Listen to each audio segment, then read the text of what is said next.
থাকবে না। মায়ার নবী বলেন হাসরের মাঠ এতটাই কঠিন, সূর্যের গরম, জাহান্নামের আগুনের গরম, ওই সময় কেউ কারো দিকে তাকাবার সুযোগ হবে না, সবাই কান্না আর কান্না। নবীদের গুনাহ নাই, তারাও শুধু কাঁদবে। এমন এক অবস্থার ভেতরে আমার আল্লাহ সেদিন আর দয়ার নজর না দিয়া প্রথমে আল্লাহ রাগ হইয়া একটা আওয়াজ দিবেন, লিমানিল মুলকুল ইয়াউম লিল্লাহিল ওয়াহিদিল কাহ্হার। আল্লাহ পাকের কুদরতি আওয়াজে হাসরের ময়দানটা থরথর করে কেঁপে উঠবে। ওদিকে সূর্যের গরম, অন্যদিকে জাহান্নামের আওয়াজ। আল্লাহ বলবে, জাহান্নাম অপেক্ষা কর, বিচারটা শেষ করার পরে তারপরে তোর আশা পূরণ করব। জাহান্নাম আল্লাহর কথা না মানিয়া সামনে আগাবে পেটের ক্ষুধার তাড়নায়। আল্লাহ অর্ডার করবে ফেরেশতারা, জাহান্নাম যদি সামনে আগাইয়া যায় আমি বিচার কাজ শেষ করতে পারবো না, জাহান্নামকে রশি লাগাও, 70,000 শিকল দিয়া বাঁধিয়া পেছন দিকে টেনে ধরো, আসতে যেন না পারে। কিন্তু তারপরও আল্লাহর অর্ডারে শিকল লাগাইয়া জাহান্নামকে ধরে রাখতে পারবে না। রহমতের নবী বলেন, জাহান্নামের এমন আওয়াজ, হাসরের ময়দানটা এমন কঠিন হালাত হবে, এমন অবস্থা দেখে আমি আর সহ্য করতে না পাইরা সেজদায় পড়ে যাব। আমি সেজদায় পড়িয়া কান্না শুরু করব। সূর্যের গরম সহ্য করা যায় না, জাহান্নামের আওয়াজ সহ্য করা যায় না। ওদিকে আমার আল্লাহ বড় রাগান্বিত আওয়াজ দিছেন, ও দুনিয়ার টাকাওয়ালা ক্ষমতাওয়ালারা, বাহাদুরি করছো, দেখাও তোমার আজ বাহাদুরি কেমন। এমন অবস্থা আমি সেজদায় পড়িয়া কান্না শুরু করব। ঈসা নবী কাঁদছেন নিজের জন্য, মুসা নবী কাঁদবেন নিজের চিন্তায়। আমি কান্না করিয়া রবের সামনে একবারও আমার কথা বলবো না, আমি কান্না করে বারবার বলবো, আমার উম্মত, আমার গুনাহগার উম্মত। নবী কাঁদবেন আর বলবেন, আল্লাহ জাহান্নামে ফিরাও, জাহান্নাম ফিরাও, আমার একটা উম্মত যেন জাহান্নামে গ্রাস করতে না পারে, জাহান্নামকে ফিরাও। ফেরেশতারা শিকল দিয়ে ফিরাইতে পারে না। তখন আমার মায়ার নবীর কান্না দেখিয়া আমার মাওলার রাগ ঠান্ডা হয়ে যাবে। মাওলা ডাক দিয়া বলবে, আমার মায়ার নবী, আপনার কান্না আমি সহ্য করতে পারি না, আপনি মাথা উঠান, আপনি কি চান আমি এখন দিয়া দিব। মায়ার নবী বলবেন, ইয়া রব, আমার উম্মতের জাহান্নামে দেওয়া যাবে না, জাহান্নামকে ফিরাইয়া দেন। আমার রব আমার নবীকে ঠান্ডা করার জন্য, রাজি ও খুশি করার জন্য কুদরতি হাতে একটু পানি দিবেন। আল্লাহ কুদরতি আওয়াজ দিয়া বলবে, ফেরেশতা, আমার এই পানিটা নিয়ে জাহান্নামের গায়ে ছিটাইয়া দাও। ফেরেশতারা পানি নিয়ে যখন ছিটাইয়া দিবে, জাহান্নাম দ্রুত গতিতে পেছনে ভাগতে থাকবে। ফেরেশতারা বলবেন, হে আমাদের রব, যেই জাহান্নামের শিকল দিয়ে ধরে রাখতে পারি না, এমন কি পানি দিলেন যে জাহান্নাম পেছনে দৌড়ায়। এটা কি বড় বরকতি জমজমের পানি, নাকি আবে হায়াতের পানি, নাকি এটা বীরে শেফার পানি, না সমুদ্রের কোনো পানি? ও আল্লাহ, এটা কেমন বরকতের পানি?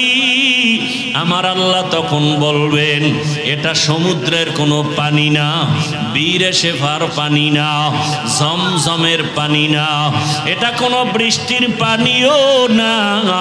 এই পানি আমার মায়ার নবীর গুনাহগার উম্মতের চোখের পানি।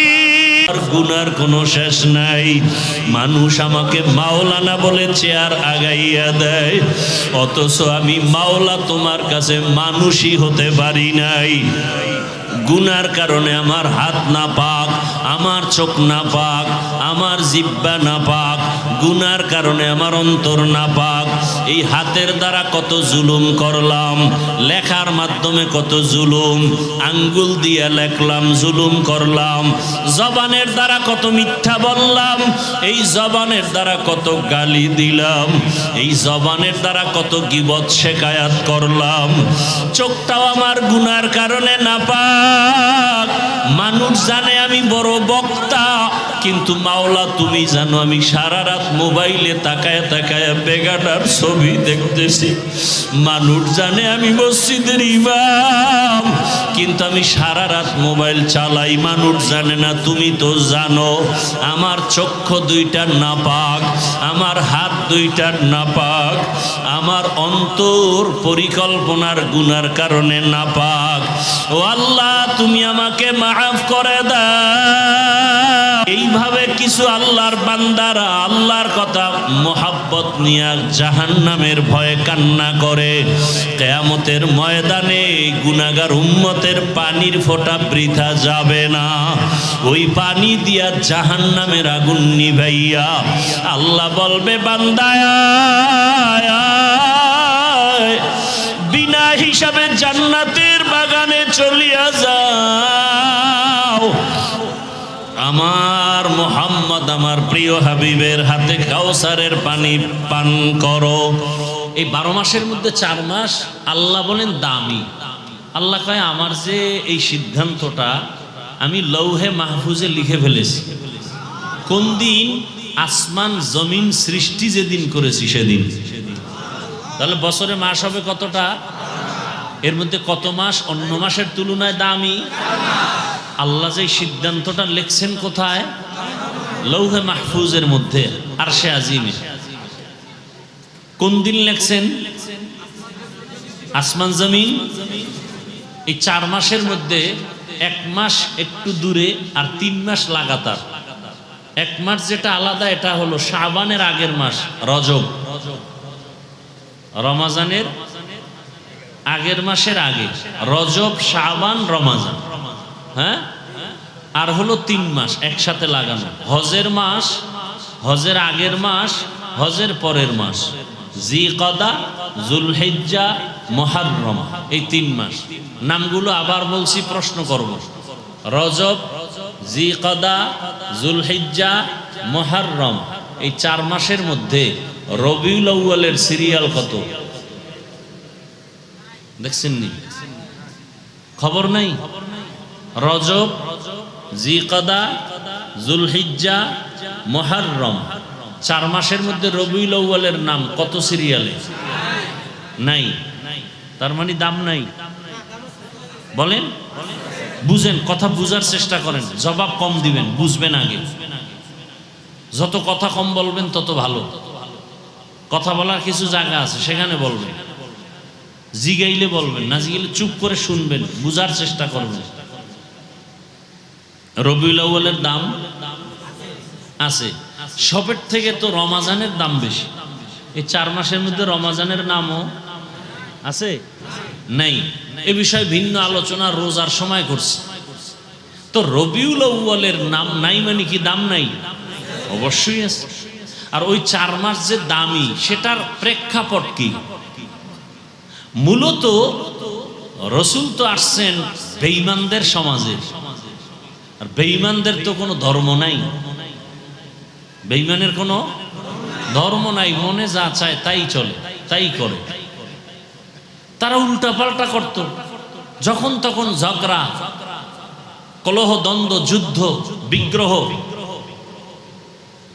আল্লাহর কাছে মুহররম দামি, হজের মাস দামি, হজের আগের মাস দামি। এই মাসগুলো আল্লাহ সম্মানিত ঘোষণা করে বুঝাইলেন, এই মাসগুলোতে কোনো যুদ্ধ করা যাবে না।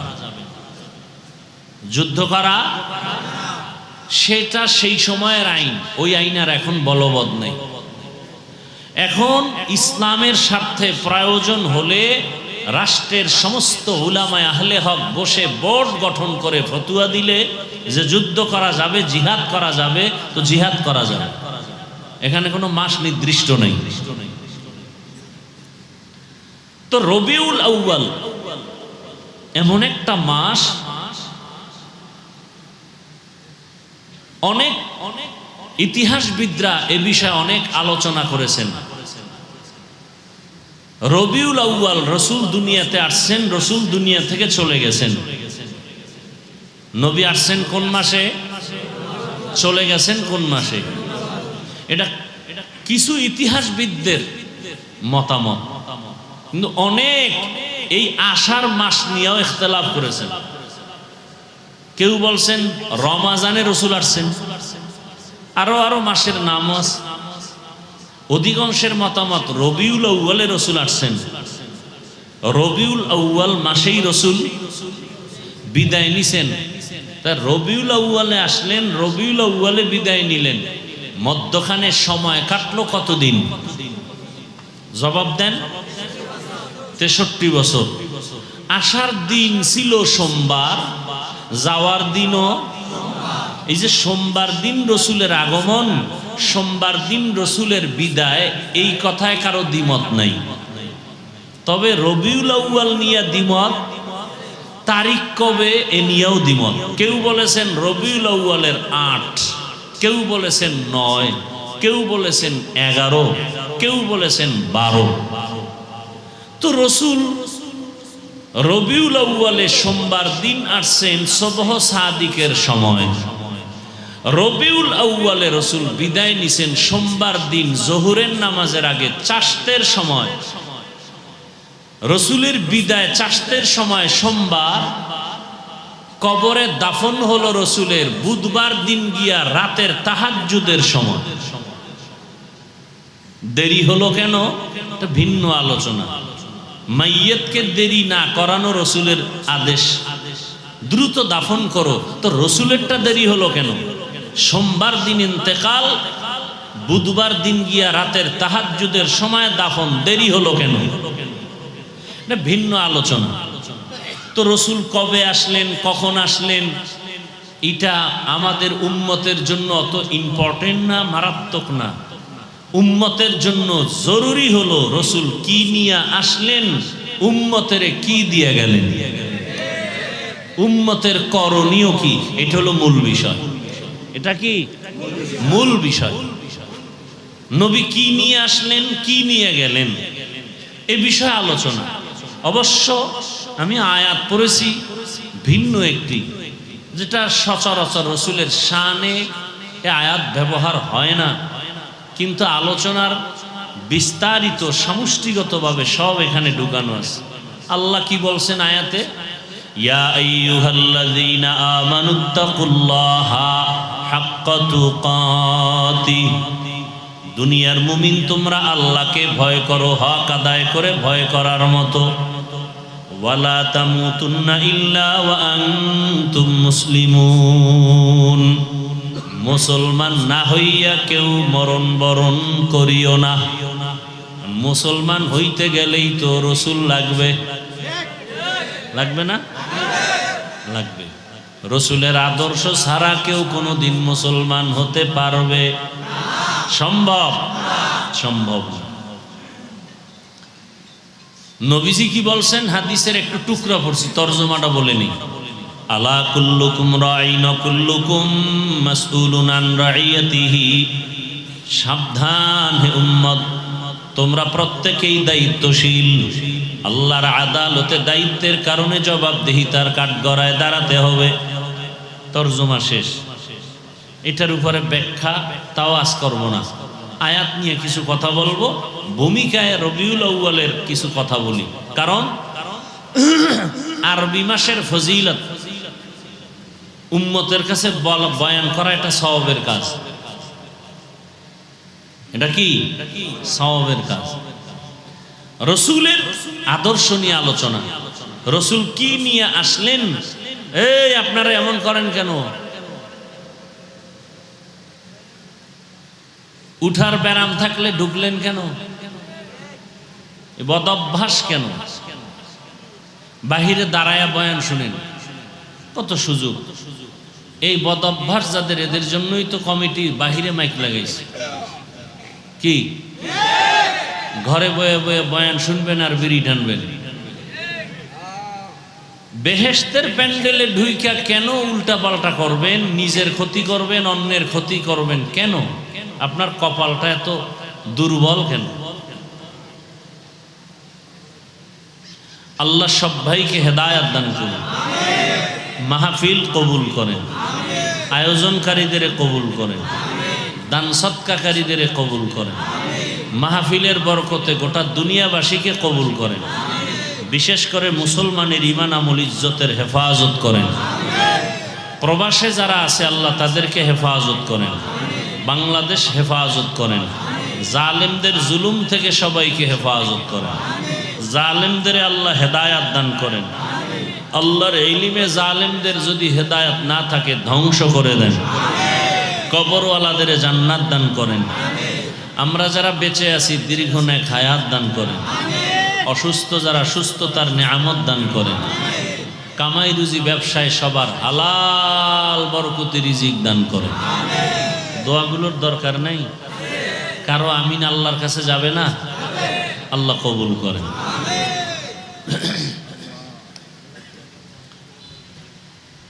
বেশি বেশি দোয়া করা উচিত। আন্তর্জাতিক হালাত বিশেষ করে মুসলমানের জন্য, ঈমান নিয়ে বাঁচতে চাইলে, মরতে চাইলে বহু বিপদ সামনে অপেক্ষা করতেছে, বহু বিপদ। আমার দেশে বড় বিপদ ওলামায়ে কেরাম এক না হওয়া, এটা কিয়ামতের চেয়েও মহাবিপদ। এজন্য বেশি দোয়া করেন আল্লাহ ওলামায়ে কেরামদের এক নেক বানায় দেন। আজকে যদি ওলামায়ে কেরাম এক হতে পারেন, বাংলাদেশে কোনো মাস্তান, কোনো বেঈমান, কোনো নাস্তিক, কোনো পাওয়ারওয়ালা ওলামায়ে কেরামের অনুমতি ছাড়া কথা বলার দুঃসাহস পাবে না। এই জন্যই তো ওরা আলেমদের এক হতে দেয় না। আলেম ওলামা যেন এক হতে না পারে সেজন্য কোটি কোটি টাকা ব্যয় করা হচ্ছে পেছনে। বুঝেন কিছু? খবর নাই। আর আপনারা তালে তাল মিলাইয়া ফট করে একটু কিছু পাইছেন, ফেসবুকে লিখে দিয়েছেন। আলেমের বিরুদ্ধে আপনারা আউজুবিল্লাহ পারেন না, আপনারা লেখেন কেন? কি লাভ আপনার বলেন তো? চরমনার বিরুদ্ধে লেখলে আপনার কি ফায়দা? আপনারা চেনে কে? তাবলীগের বিরুদ্ধে লেখলে আপনার কি লাভ? বরং আপনার কপালটা পুড়ে যাবে, পোড়া কপালে আর জোড়া লাগবে না। কে বলছে আলেমের বিরুদ্ধে আপনাকে আঘাত করতে? মৌমাছির বাসায় মধু আছে, যে কেউ গিয়া ঢিল মারলে মধু পাবে না, আঘাত পেয়ে জাগাত বেহুশ হয়ে যাবে। আলেমের বিরুদ্ধে কথা বলার দুঃসাহস আপনাকে কে দিয়েছে? মায়ের অভিশপ্ত সন্তান ছাড়া কোনো ব্যক্তি আলেমের বিরুদ্ধে কথা বলতে পারে না। এদের উপরে মা বাবার অভিশাপ। প্রকাশ্যে যারা আলেমকে অসম্মানী করতে চায় এরা মা বাবার অভিশপ্ত সন্তান। কোন সন্তান মা বাবার আদরের সন্তান না। ওলামায়ে কেরামকে উম্মতের সামনে যারা লজ্জিত করতে চায়, ছোট করতে চায়, এ সমস্ত মানুষগুলো অবশ্যই পিতামাতার অভিশাপ পাওয়া সন্তান। কারণ মায়ের অন্তরে কষ্ট দিয়ে বরদোয়া নিছে, এই বেদবি শুরু হয়ে গেছে। আল্লাহ হেদায়াত দান করুন। এই কথাগুলো কেন বলি? এই জাতি আর কোনোদিন নবী পাবে ইসলামের দাওয়াতে? সাহাবায়ে কেরাম আসবেন, আবু হানিফা আসবেন, ইমাম বুখারী আসবেন, তো উম্মত তো জান্নাতের পথ পাবে কোথায়? ওলামায়ে কেরাম থেকে। এরা আরবি কোরআনও বুঝে না, হাদিসও বুঝে না। কিতাব পড়তে যাইয়া মানুষ বিভ্রান্ত হচ্ছে বিভিন্ন ভাবে। আরবি কিতাব পড়লেও বিভ্রান্ত। এজন্য আল্লাহ শুধু মানুষকে হেদায়েতের জন্য কিতাব দেন নাই, হেদায়াতের জন্য কিতাব বুঝাইয়া দেওয়ার মতো আল্লাহ নিজে সিলেকশন করে প্রিয় বান্দা তৈরি করেছেন। শুধু কিতাব পড়লে হবে না, কিতাব পড়ানেওয়ালা যারা মুরব্বী এদের অনুসরণও রাখতে হবে, না হয় কিতাব পড়ে বেলাইন হয়ে যাবে, অনেক গেছে অনেক। আল্লাহ হেদায়াত দান করুন।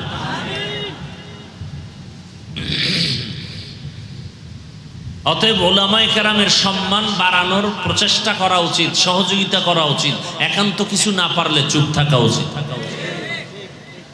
আলেমের ব্যাপারে বিরুদ্ধে কোনো কথা বলবো না, কলম ধরবো না, মন্তব্য করব। আল্লাহ আমাকেও মাফ করে দেন, আপনাদেরও মাফ করে দেন। তো রসুল রবিউল আউয়ালে কি নিয়ে আসলেন? গোটা জগতের মানুষের হেদায়াতের জন্য সুন্দর আদর্শ নিয়ে আসছেন। কি নিয়ে আসছেন বলেন? কি নিয়ে আসছেন? আদর্শ। বিদায় বেলা রসুল দুই জিনিস উম্মতকে দিয়া চলে গেছেন। কয় জিনিস? এক হলো কোরআন, দ্বিতীয় হলো রসুলের সুন্নাহ, আদর্শ। নবী চ্যালেঞ্জও দিয়ে গেছেন, এই দুই জিনিস যারা ধরে রাখবে কিয়ামত পর্যন্ত এদের সম্মানও যাবে না, ঈমানও। আজকে দেখেন ঝামেলা ঝামেলা ঝামেলা, গোটা দেশে ঝামেলা, ব্যবসা প্রতিষ্ঠানে প্রত্যেকটা সেক্টরে ঝামেলা, কিন্তু যার কাছে রসুলের আদর্শ আছে তার কোনো পেরেশানি নেই। করোনায়ও ছিল না, স্কুল কলেজ ভার্সিটি চাকরি ফ্যাক্টরি সব বন্ধ, কোরআনের একটা ফ্যাক্টরি বন্ধ হয়েছিল? কোন আলেম না খায় মারা গেছে? ভিক্ষা করেছে? করেনি। আল্লাহ দেখায় দিলেন চোখের সামনে। কত লাশ আলেম ওলামারা হুজুরেরা কাঁধে নিয়ে করোনার জড়িত লাশগুলো দাফন করছেন, কোন হুজুর করোনায় মারা গেছে? আর কি দেখবেন চোখে বলেন? এরপরে কি হুজুরেরা আপনাদের থেকে কোটি কোটি টাকা চায়? সরকারি বেসরকারি চাকরি করে 8 ঘন্টা ডিউটি, মাসে নিম্নে বেতন 20,000, এরপর হারাম খায়, সুদ খায়, ঘুষ খায়, বেতন মারে। কথা বলেন না কেন? আর একজন ইমাম সাহেব ডিউটি করে 8 ঘন্টা। কি মসজিদে ইমামতি ডিউটি 8 ঘন্টা? কয় ঘন্টা বলেন না কেন? বেতন কত?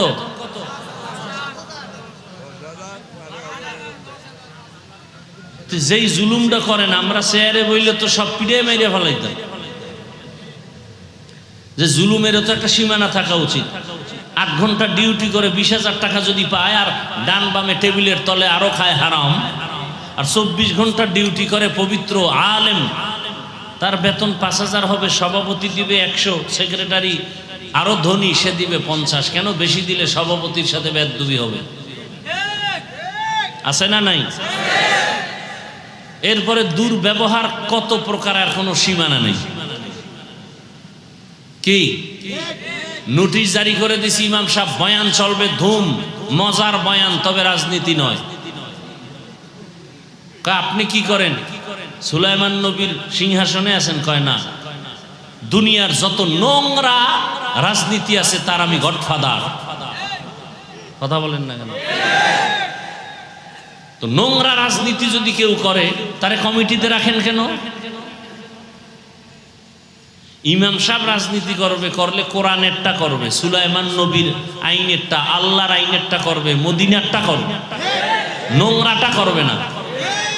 এতে দোষ। আর আপনি নোংরা করলে কোনো দোষ নাই, হুজুর বলে কেন সেই দোষ।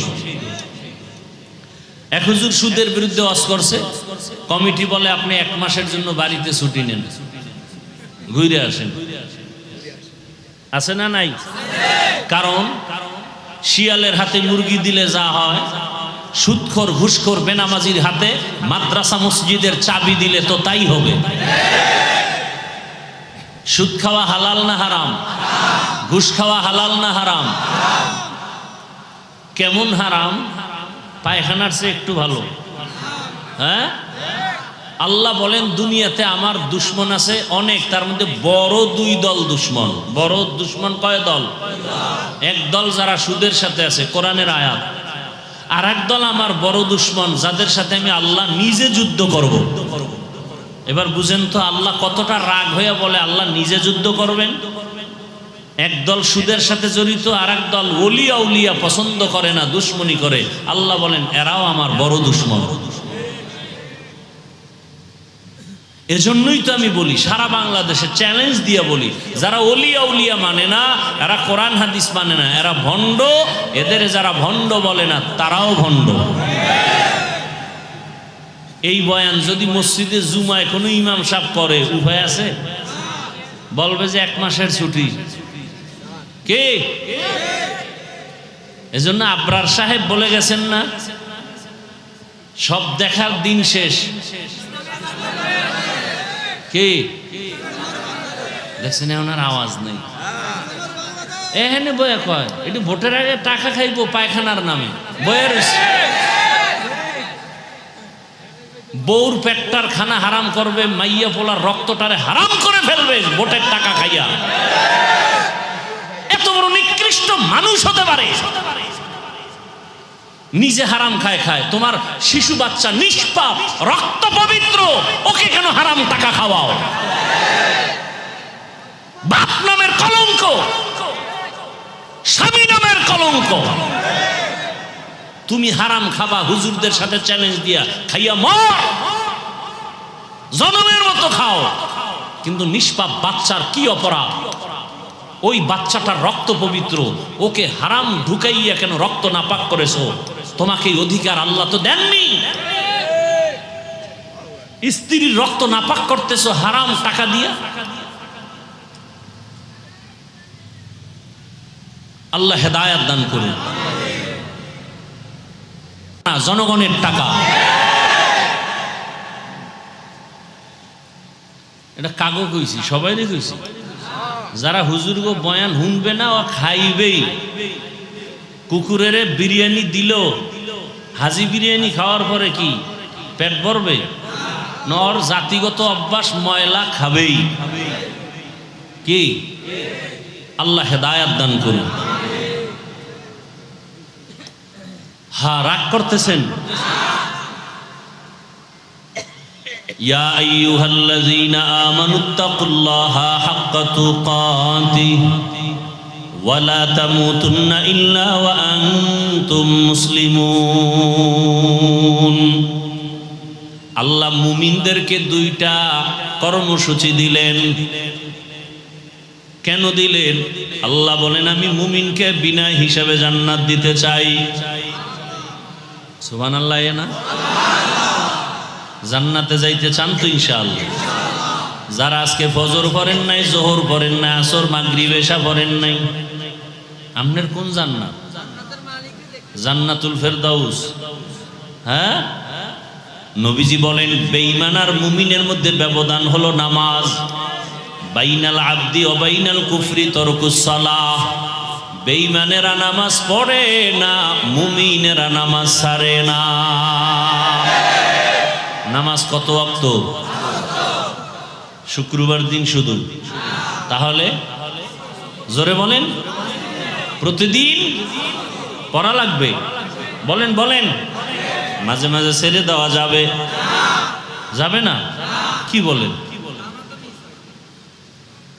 আপনারাই বললেন নামাজ পড়তে হবে, ছেড়ে দেওয়ার কোনো সুযোগ?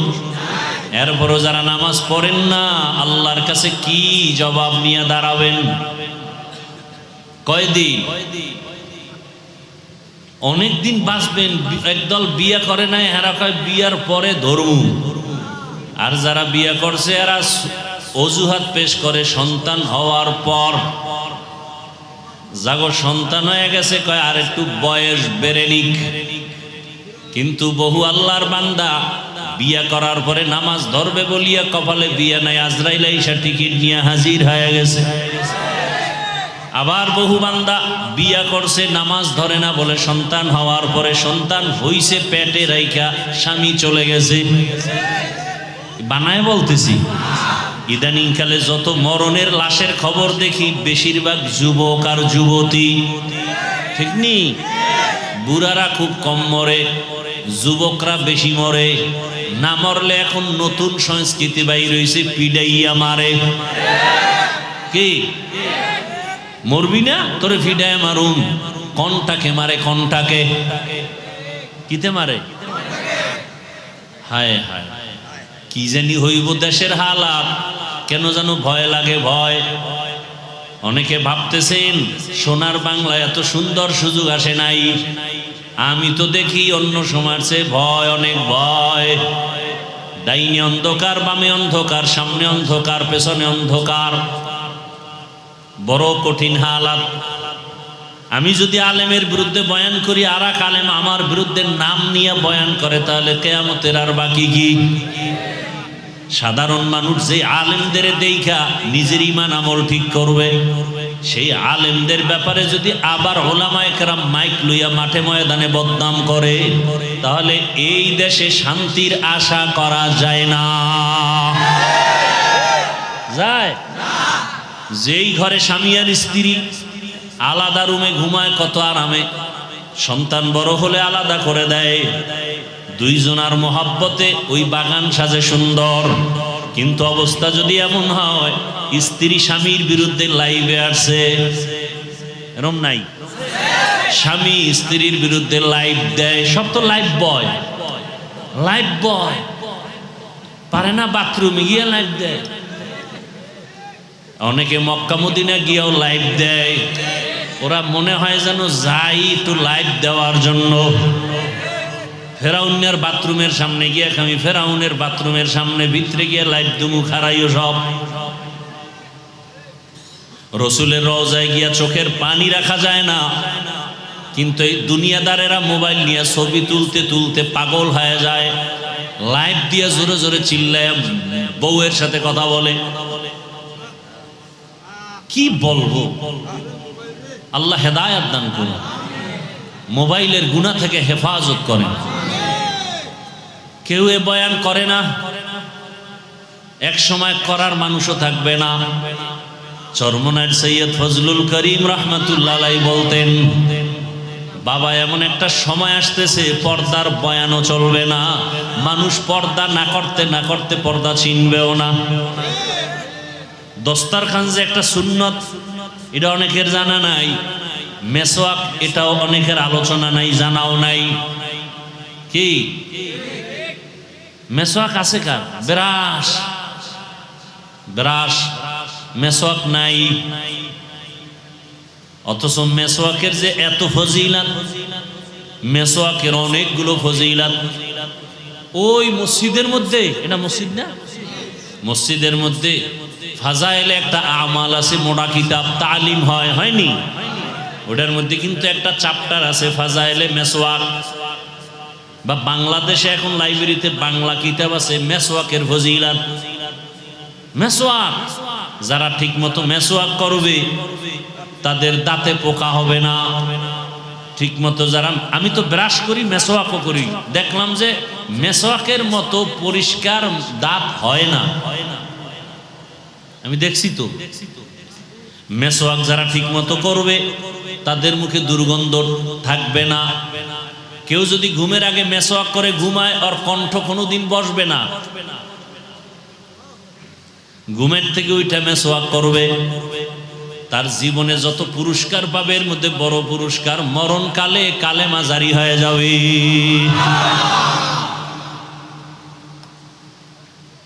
আজকে একটা শুরুতে আমল দিছিলাম, মনে আছে? কি কি? আরে আর একটা বাস্তব হাতের আমল দিছি না? কি আর একটা আমল লন? এখন যেটা বললাম করবেন নি? এখন কইবেন কোথায় পাবো খেজুর গাছ? হ্যাঁ, এখন দোকানে মেসওয়াক বেচে না? বেচে। মেসওয়াক কিনেন, মেসওয়াক করেন। আরে ভাই, শরীরেরও ফায়দা, আল্লাহর রসুলও খুশি হবেন। আল্লাহ সবাইকে তৌফিক দান করে। হায় হায়,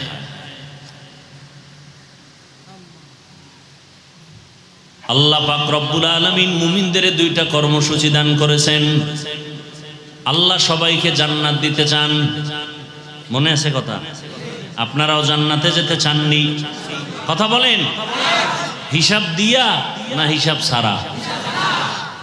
বুঝা কইন কিন্তু অনেকে আবার পাওয়ারওয়ালা আছে না, সমস্যা কি? খোদার লগে হিসাব দিয়ে বুঝপাড়া কইরা তারপরে জান্নাতে যাব। যারা হিসাবের কাঠগড়ায় দাঁড়াইবা, আল্লাহর কসম জাহান্নাম ছাড়া উপায় হবে না।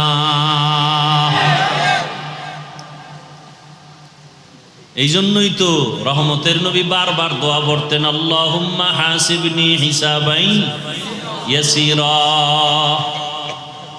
এই দোয়াটা পড়েন কি? আল্লাহুম্মা হাসিবনি হিসাবাই ইয়াসিরা, আল্লাহুম্মা হাসিবনি হিসাবাই ইয়াসিরা।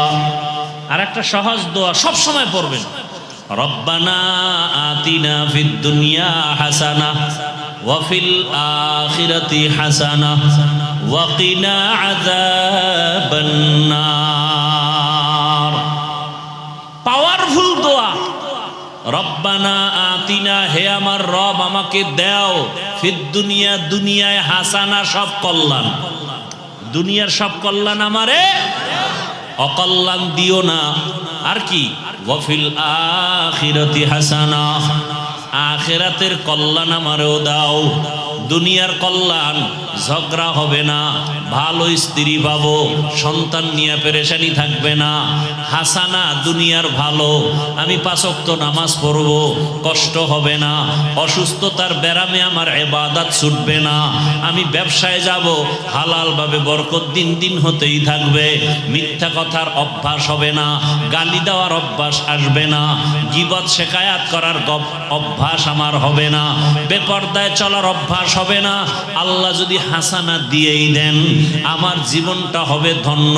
আমি মরিয়া গেলেও থাকবো অমর, হাটহাজারীর হুজুর মরিয়াও অমর, জুনায়েদ বাবুনগরী মরিয়াও অমর, শাইখুল হাদিস রহমাতুল্লাহ আলাইহি মরিয়াও অমর, মুফতি আমিনী রহমাতুল্লাহ আলাইহি মরণের পরেও তারা অমর। মানে কি বুঝেন? মরার পরেও জিন্দা। মানুষের অন্তরে প্রশংসা না বদনাম? সরমনাইল সৈয়দ ফজলুল করিম ইন্তেকালের পরেও অমর। সবার অন্তরের মধ্যে মায়া, মোহাব্বত, কথা ঠিক নেই? উজানির হজরতেরা দুনিয়া থেকে চলে গেছেন, কিন্তু মানুষের অন্তরে আছে, ঠিক নেই? এরে নবীর উম্মতের দল। হাসানা, দুনিয়ার সব কল্যাণ, আখিরাতের কল্যাণ কি? ও আল্লাহ, হাসরের ময়দানটা যখন কায়েম হয়ে যাবে, আরাফার ময়দান হবে হাসরের মাঠ। সারা দুনিয়া হাসরের মাঠ, আরাফার ময়দান মক্কার পার্শ্বে। আল্লাহর বিচারালয়, স্টেজ হবে আদালত। নারীরাও উলঙ্গ দাঁড়াবে, পুরুষেরাও উলঙ্গ দাঁড়াবে। একদিকে সূর্যের গরম, আল্লাহ বলবে সূর্য নিচে আয়, নিচে আইসা তোর যত মুখ আছে নিচে কর, যত গরম আছে সব জমিনে ছাড়। সূর্যের গরমে মাটির জমিনটা পুড়িয়া তামা হয়ে যাবে। লোহা হবে না কেন? সূর্যের গরমে জমিনটা পুড়িয়া স্বর্ণ হবে না কেন? রূপা হবে না কেন? তামা হওয়ার কারণ, ওদিন তো ইনসাফের বিচার হবে।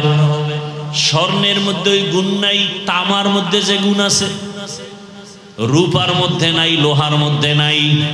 বলে কেমন? বলে লোহার এক অংশ গরম করলে ভিন্ন অংশ গরম হবে না। স্বর্ণ তাই এক, রূপাও এক। তামা এমন একটা ধাতু, এক অংশ গরম হলে পুরা অংশটাই সাথে সাথে গরম হয়ে যাবে। নারীরা উলঙ্গ, পুরুষেরাও উলঙ্গ দাঁড়াবে। অন্যদিকে আবার জাহান্নামের আওয়াজ, এত বিশাল জাহান্নামের গুরিম গুরিম আওয়াজ হবে। হাসরের ময়দানে সূর্যের গরমে মানুষ বেকারার হয়ে যাবে। ওদিকে জাহান্নামের আওয়াজ, জাহান্নামের আওয়াজে হাসরের ময়দানটা থর থর করে কেঁপে উঠবে। জাহান্নাম চিল্লায় বলবে, ও দয়ার মালিক, জাহান্নামের ক্ষুধা নিবারণের জন্য সমস্ত গুনাহগারগুলো আমার পেটের মধ্যে দাও, বেনামাজিগুলো আমার পেটে দাও, বেপরদাওয়ালারা কোথায় আমার পেটের মধ্যে দাও। জাহান্নামের চিৎকারে হাসরের ময়দানটা থর থর করে কেঁপে উঠবে। শুধু কি তাই? হাসরের ময়দান এতটাই যে কঠিন, রহমতের নবী চোখের পানি ছেড়ে কান্নায় বিভোর হয়ে গেলেন। এরে নবীর উম্মত, আম্মা জান আয়েশা রাদিয়াল্লাহু আনহা রাসূলের আদরের স্ত্রী, উম্মাহাতুল মুমিনিন। আম্মা জান বলেন, আমি একদিন তাকাইয়া দেখি আমার হুজরার মধ্যে রহমতের নবী গুনগুন করে কান্না করতেছেন। মাঝে মাঝে দেখতাম রসুল আমার হুজরায় বসে মাঝে মাঝে কান্না করেন, চোখের পানি ছেড়ে কাঁদেন, গুনগুন করে রহমতের নবী কান্না করেন। আমি আয়েশা বড় ভয় পেয়ে যাইতাম, মনে হয় যেন আমি আয়েশা কোনো বেয়াদবি করে ফেলেছি। রহমতের নবীর সাথে যদি কেউ বেয়াদবি করে তার জাহান্নাম ছাড়া উপায় নাই। আম্মা জান আয়েশা রসুলের কাছে যাইতেন আর মায়া লাগায় আস্তে করে বলতেন, রহমতের নবী আপনি চোখের পানি ছেড়ে গুনগুন করে কাঁদেন কেন? আমি আয়েশার উপর আপনি কি রাগ করেছেন? আমার কোনো বেয়াদবির কারণে কি আপনি বেজার হয়ে গেছেন? আম্মা জানের কথা শুনিয়া রহমতের নবী বলতেন, ও আয়েশা, আমার সাথে তোমার বেয়াদবি হবে কেন? আমি তো তোমার উপরে অনেক খুশি। আম্মা জান জবাবে বলতেন, ইয়া রাসূলুল্লাহ, আমার বয়স অনেক কম, 6 বছর বয়সে আপনার সাথে আমার বিবাহের বন্ধন হলো, 9 বছর বয়সে আমি আপনার ঘরে আসছি। নবী, আমার বয়স অনেক কম, না জানি আমার এই অল্প বয়সে অজান্তে কোনো ভুল হয়ে যায়, আপনার সাথে বেয়াদবি হয়ে যায়, আর বেয়াদবি যদি হইয়াই যায় আমার জিন্দেগি বরবাদ হয়ে যাবে। আপনি কান্না করলে আমি বড় ভয় পাই। আম্মা জানের কথা শুনিয়া রহমতের নবী বলেন, হে আয়েশা, আমি যদি কান্না করি 2টা কথা মনে পড়লে আমি চোখের পানি ধরে রাখতে পারি না রে আয়েশা। এক, আমার জীবনটা এমন একটা কষ্টের গেছে তুমি জানো না। আমার জীবন দুনিয়াতে আসছি বড় মুসিবতের সমাজে, দুনিয়ায় এমন অবস্থা আসছি আয়েশা জানো না। তুমি আমার তো জীবনের শেষ পর্যায়ের একজন স্ত্রী, তুমি আমার সুখের সময়ের বিবি, দুঃখের সময় তুমি দেখো নাই। আমার এমন দুঃখের দিন, জমিনে আসছি, মক্কার মানুষ আমার চারদিকে দুশ্মন। আমি দুনিয়াতে আসার আগে আমার আব্বাকে হারাইয়া ফেলছি। জীবনে আসি আমি একবারও আব্বার চেহারাটাও দেখতে পারি নাই। আমার আব্বাকে আমি আব্বা বলে ডাক দিতেও পারি নাই। ও আয়েশা, 6 বছর বয়স, তখন আমার আম্মা জানো দুনিয়া থেকে চলে গেছেন। আমি এখন মা হারা, বাবা হারা, বড় এতিম অসহায়। 8 বছর যখন আমার বয়স, আমার দাদা আব্দুল মুত্তালিবও চলে গেছেন। এখন আমার আপন বলতে কেউ নাই। আমার দাদা বিদায় বেলা চাচা আবু তালিবের হাতে দিয়া বলছে, আমার নাতির যেন কোনো কষ্ট না হয়। দুনিয়াতে আসিয়া বাবারে দেখে নাই, মাকেও হারাইয়া আমার নাতি আমার পাশে রাতের বেলা ঘুমাইতো। মাঝে মাঝে ঘুমের মধ্যে মা মা বলে চিল্লায় উঠত। আমি আদর করে এত দূর নিয়ে আসছি, আমার হায়াত বুঝি শেষ। ও আবু তালিব, আমার নাতির দেখাশোনা করিয়া রাখবি, কোনোদিন আমার নাতি যেন কষ্ট না পায়। আম্মা জান আয়েশাকে নবী বলেন আর কাঁদেন, আয়েশা, ওই সময় আমার আরবে চারদিকে দুশ্মন আর দুশ্মন। ওই সময় একমাত্র আমার আদরের মহাব্বতের কেউ ছিল না চাচা আবু তালিব ছাড়া। এক পর্যায়ে আমার আল্লাহ আমাকে বিবাহের বয়সে নিয়া একজন আল্লাহর পেয়ারা বান্দি খাদিজাতুল কুবরা রাদিয়াল্লাহু আনহা, তার সাথে আমার বিবাহ হয়ে গেল।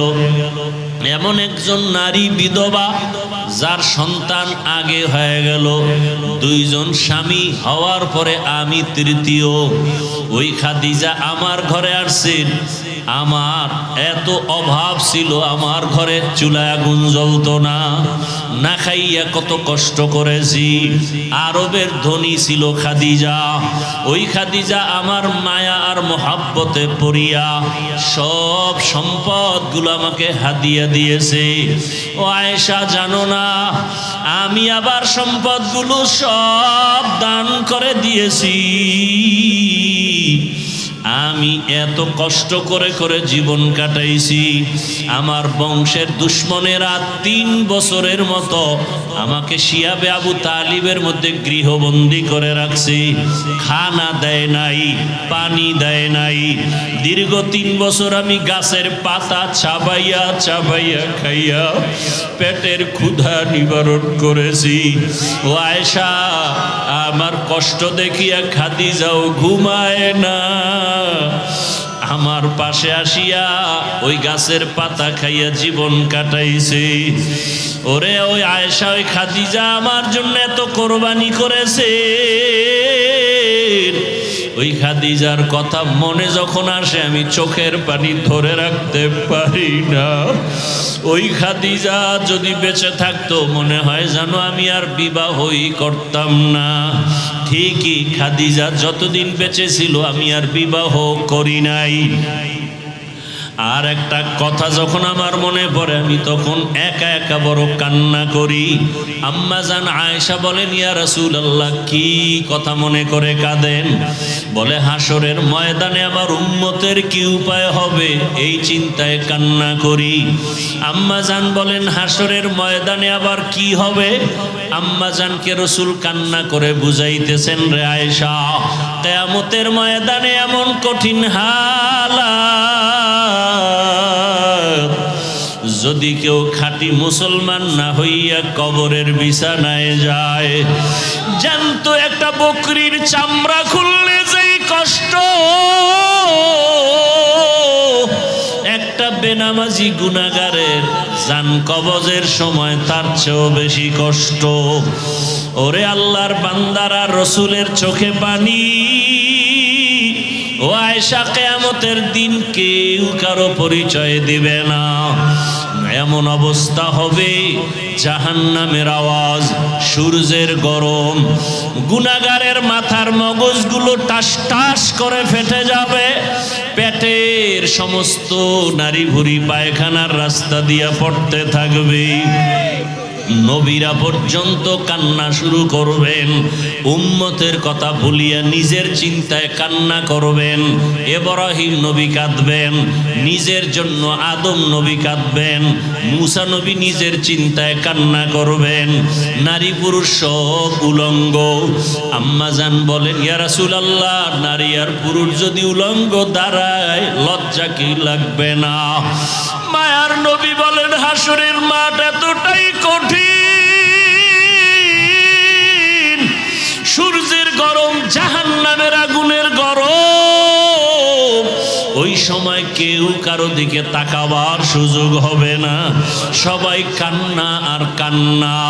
নবীদের গুনাহ নাই, তারাও শুধু কাঁদবে। এমন এক অবস্থার ভেতরে আমার আল্লাহ সেদিন আর দয়ার নজর না দিয়া প্রথমে আল্লাহ রাগ হইয়া একটা আওয়াজ দিবেন, লিমানিল মুলকুল ইয়াউম লিল্লাহিল ওয়াহিদিল কাহ্হার। আল্লাহ পাকের কুদরতি আওয়াজে হাসরের ময়দানটা থরথর করে কেঁপে উঠবে।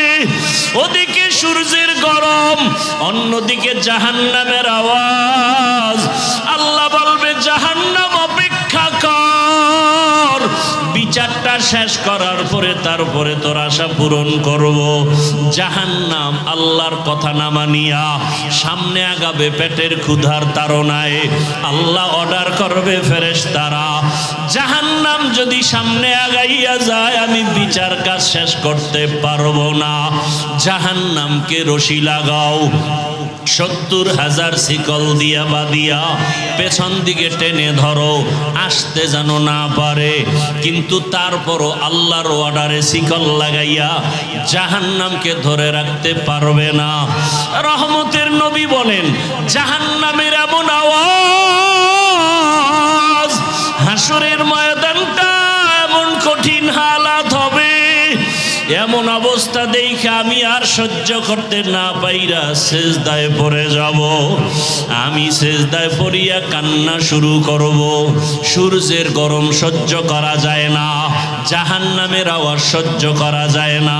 ওদিকে আমার আল্লাহ বড় রাগান্বিত আওয়াজ দিছেন, ও দুনিয়ার টাকাওয়ালা ক্ষমতাওয়ালারা, বাহাদুরি করছো, দেখাও তোমার আজ বাহাদুরি কেমন। এমন অবস্থা আমি সেজদায় পড়িয়া কান্না শুরু করব। ঈসা নবী কাঁদছেন নিজের জন্য, মুসা নবী কাঁদবেন নিজের চিন্তায়। আমি কান্না করিয়া রবের সামনে একবারও আমার কথা বলবো না।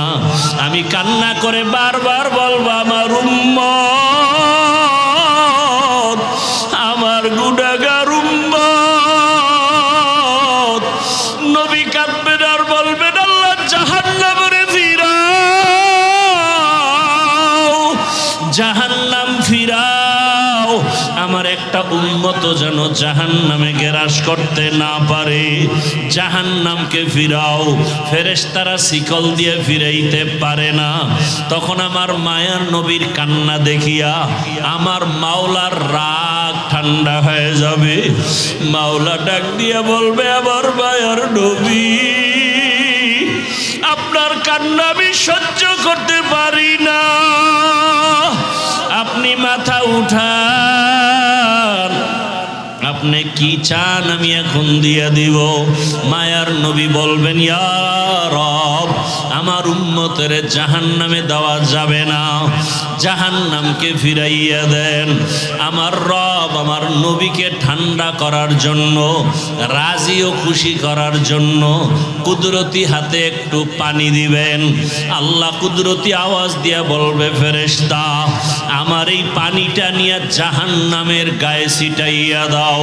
ফেরেশতারা পানি নিয়ে যখন ছিটাইয়া দিবে, জাহান্নাম দ্রুত গতিতে পেছনে ভাগতে থাকবে। ফেরেশতারা বলবেন, হে আমাদের রব, যেই জাহান্নামের শিকল দিয়ে ধরে রাখতে পারি না, এমন কি পানি দিলেন যে জাহান্নাম পেছনে দৌড়ায়। এটা কি বড় বরকতি জমজমের পানি, নাকি আবে হায়াতের পানি, নাকি এটা বীরে শেফার পানি, না সমুদ্রের কোনো পানি? ও আল্লাহ, এটা কেমন বরকতের পানি? আমার আল্লাহ তখন বলবেন, এটা সমুদ্রের কোনো পানি না, বীরে শেফার পানি না, জমজমের পানি না, এটা কোনো বৃষ্টির পানিও না। এই পানি আমার মায়ার নবীর গুনাহগার উম্মতের চোখের পানি। দুনিয়াতে আমার মায়ার নবীর উম্মতেরা মাঝে মাঝে গুনার কারণে একা একা বসে কান্না করত। আমারে মাঝে মাঝে ডাক দিয়া বলতো, আল্লাহুম্মা গফিরলি ওয়ারহামনি। ও আমার রব, আমি বড় গুনাহগার, জাহান্নামের আসামি। মানুষ আমাকে কত সম্মান করে, অথচ আমার গুনার কোনো শেষ নাই। মানুষ আমাকে মাওলানা বলে চেয়ার আগাইয়া দেয়, অথচ আমি মাওলা তোমার কাছে মানুষই হতে পারি নাই। গুনার কারণে আমার হাত না পাক, আমার চোখ না পাক, আমার জিহ্বা না পাক, গুনার কারণে আমার অন্তর না পাক। এই হাতের দ্বারা কত জুলুম করলাম, লেখার মাধ্যমে কত জুলুম, আঙ্গুল দিয়ে লেখলাম, জুলুম করলাম। জবানের দ্বারা কত মিথ্যা বললাম, এই জবানের দ্বারা কত গালি দিলাম, এই জবানের দ্বারা কত গীবত শেখায়াত করলাম। চোখটাও আমার গুনার কারণে না পাক। মানুষ জানে আমি বড় বক্তা, কিন্তু মাওলা তুমি জানো আমি সারা রাত মোবাইলে তাকায় তাকায় বেগাটার ছবি দেখতেছি। মানুষ জানে আমি মসজিদের ইমাম, কিন্তু আমি সারা রাত মোবাইল চালাই। মানুষ জানে না, তুমি তো জানো আমার চক্ষু দুইটা নাপাক, আমার হাত দুইটা নাপাক, আমার অন্তর পরিকল্পনার গুনার কারণে নাপাক। ও আল্লাহ তুমি আমাকে মাফ করে দাও। এইভাবে কিছু আল্লাহর বান্দারা আল্লাহর কথা মোহাব্বত নিয়ে জাহান্নামের ভয়ে কান্না করে। কিয়ামতের ময়দানে গুনাহগার উম্মতের পানির ফোঁটা বৃথা যাবে না। ওই পানি দিয়া জাহান্নামের আগুন নিভাইয়া আল্লাহ বলবে বান্দায় বিনা হিসাবে জান্নাতের বাগানে চলিয়া যাও। আমার মোহাম্মদ আমার প্রিয় হাবিবের হাতে কাউসারের পানি পান করো। ও আল্লাহর বান্দারা যারা গুনাহ করিয়া তওবার নিয়ত করিয়া কবরে যেতে পারলো তার কপাল ভালো। আর যারা এখনো নামাজ পড়তে পারে না, অন্য নামাজ পড়ে তাও পছন্দ করে না, নিজেও পর্দা করে না, অন্যে পর্দা করে তাও পছন্দ করে না, নিজেও হালাল খায় না, অন্যে হালাল খায় তাও পছন্দ করে না, নিজেও পাগড়ি পরে না, অন্যে পাগড়ি পরে তাও পছন্দ করে না। ওরে আল্লাহর বান্দারা, দুনিয়ার সূর্য থেকে কত কঠিন হবে হাসরের মাঠের গরম। দুনিয়ার আগুনের থেকে জাহান্নামের আগুনের গরম আরো ভয়ঙ্কর। দুনিয়ার গরম সহ্য করা যায় না, আখেরাতে জাহান্নামের আগুন কেমন করে সহ্য করবা? মশার কামড় সহ্য করা যায় না, ওই কবরে সাপের কামড় কেমনে সহ্য করবা? দুনিয়াতে বেতের বাড়ি সহ্য করা যায় না, গুনাহগার হইয়া কবরে গেলে মাটির চাপ কেমন করে সহ্য করবা? মায়ার নবী বলেন, আয়েশা হাসরের ময়দানের কথা যখন মনে পড়ে আমার উম্মতের চিন্তা আমার চোখে পানি আসে, ধরে রাখতে পারি না। ও আর নবীর আশেক উম্মতের দল, যেই উম্মতের জন্য মায়ার নবী কান্না করেছেন, ওই নবীর আদর্শের মালা কেন গলায় লাগাও না? জীবনে তো দাড়ি কম কাটো নাই, নামাজ তো কম সারো নাই রে বাবা। মনে চাইছে বেপরদায় চলবা, দুনিয়ার মনের আশা মিটাইয়া চলছো। মনে চাইছে গান শুনবা, মনের আশা পুরাইয়া গান শুনছো। মনে চাইছে পার্কে পার্কে ঘুরবা, জীবনটা পার্কে পার্কে কাটাইলা। মনে চাইছে গীবত করবা, কারো বাধা মানো নাই, গীবত করে কাটাইছো। মনে চাইছে কাউকে ইজ্জত নষ্ট করবা, করে ফেলেছো। মনে চাইছে চুরি করবা, ডাকাতি করবা, মানুষকে বেইজ্জতি করবা, করেছো। মনে চাইছে শিক্ষকের সাথে বেয়াদবি করবা, করেছো। আমি আল্লাহ কিছু বলি নাই। মনে চাইছে মা বাবার সাথে বেয়াদবি করবা, করেছো। আমি আল্লাহ ধরি নাই। মনে চাইছে আলেমের বিরুদ্ধে কিছু বলবা, বলেছো। আমি আল্লাহ ধরি নাই। বরং আমি আল্লাহ বারবার ডাকি তওবার দরজা দিয়া, লা তাকনাতু মির রাহমাতিল্লাহ। এরে বান্দা তোরে আদর করে আমি বানাইছি, যত গুনাহ করেছো তওবার দরজায় ফিরিয়ে আয়, আমার কাছে তওবা কর। যদি তওবা না করিয়া কোনো দিকে দৌড় দাও, জাহান্নামের আগুন সহ্য করতে পারবি না রে গোলাম। এখনো সময় আছে, তওবা কর।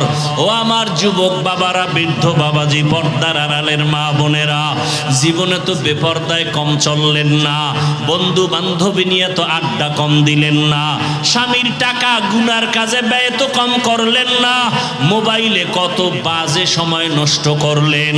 এখন অনুরোধ করি তওবা করেন, মনে মনে আমার আল্লাহকে ডাকেন, হে আল্লাহ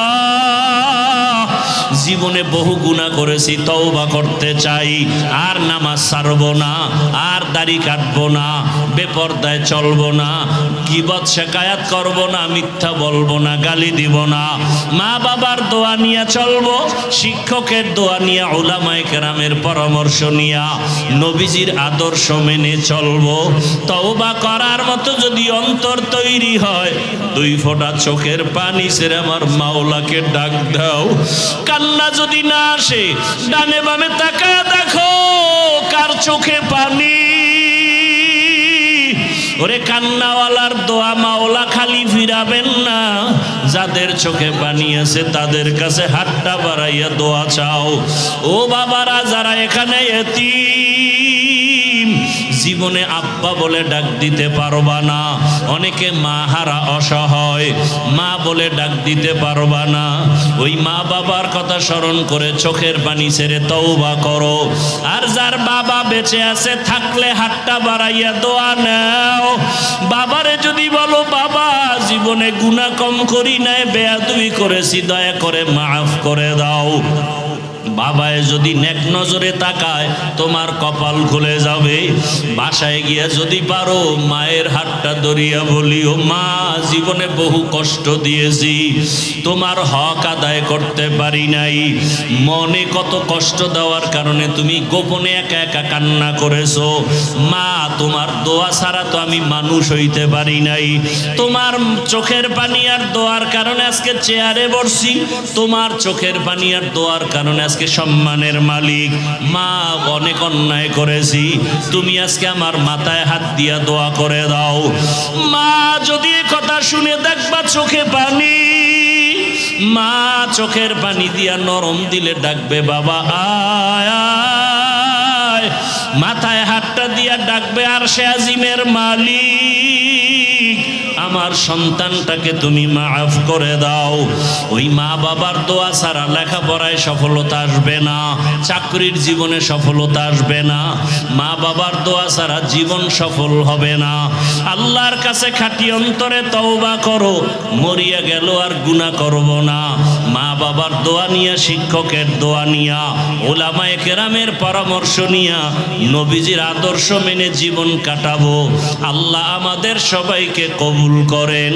আলহামদুলিল্লাহি রাব্বিল আলামিন, ওয়াসসালাতু ওয়াসসালামু আলা সাইয়্যিদিল আমবিয়াই ওয়াল মুরসালিন ওয়া আলা আলিহি ওয়া আসহাবিহি আজমাইন। ইয়া আরহামার রাহিমিন,